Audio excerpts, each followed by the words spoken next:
Had you been thinking for some time about leaving the Stones?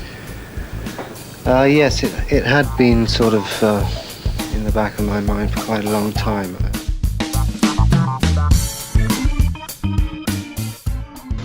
It's a shame, really, just personally, because I enjoy playing with him very much. True, the reason you left the Stones?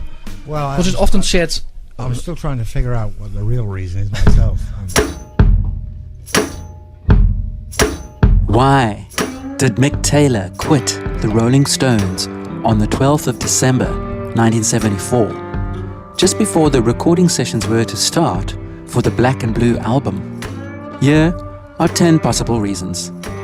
Firstly, the problem started all the way back in 1972 when the Stones moved to France. It got very laborious and monotonous, and a lot of people, there were a lot of people around the Stones that seemed to drag them down and hold them back. There were long periods of doing nothing, hanging around. Taylor even approached Bill Wyman and Charlie Watts and asked if they wanted to participate in a side project, which of course they instantly declined. Secondly, Keith's drug addiction was difficult to live with and slowing down the band. Certain people's addiction to drugs didn't help, and it really became very difficult, especially for Mick Jagger. Thirdly, Mick Taylor thought that the band would not last, and so did everybody else in the 70s. Nobody knew the longevity of rock and roll. Fourthly, Mick Taylor wanted to pursue his own musical ambitions. He started composing on the piano.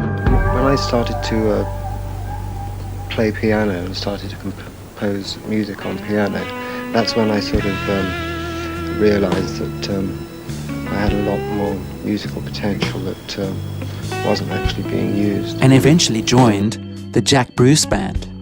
Fifthly, Keith started pulling pranks. Taylor said that Keith would put his guitar picks in Jell-O, constantly sending pizza deliveries to his room. And he said right before the show he would fart in his hand and rub it in his face. Taylor finally got Keith back in the last reunion tour in 2013 backstage at the MSG in New York City when he replaced Keith's denture grip with Ben Gay. Sixthly, according to Keith, it might have something to do with his wife, Rose. Did she possibly encourage him to leave? Seventhly, Taylor indicated that the Stones could replace him with friends on a standby basis. I feel that at this stage in their career it would probably be better to just use friends, for recording sessions. Was this friend possibly Ronnie Wood? I remember being next to Mick Jagger while Taylor came up and handed his resignation in, who had participated on the song It's Only Rock and Roll in '73 and had been hanging out with Keith, who had been living at Ronnie's house called The Wick in '74, just before Taylor left the band. Eighthly, composing rights.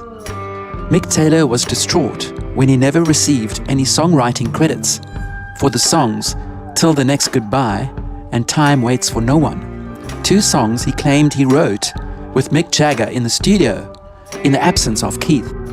Ninthly, the final straw for Mick Taylor was when Keith looked at him disapprovingly during the recording sessions for It's Only Rock and Roll and did not like what he was playing.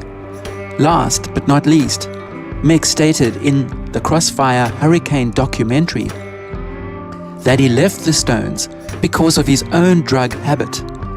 Mick stated he became addicted to heroin and he had to choose one or the other. And he stated, I survived. Mick Jagger, he was extremely annoyed when I left, and but I think, or at least I hope, he's forgiven me by now, because it hasn't really affected their long-term financial stature.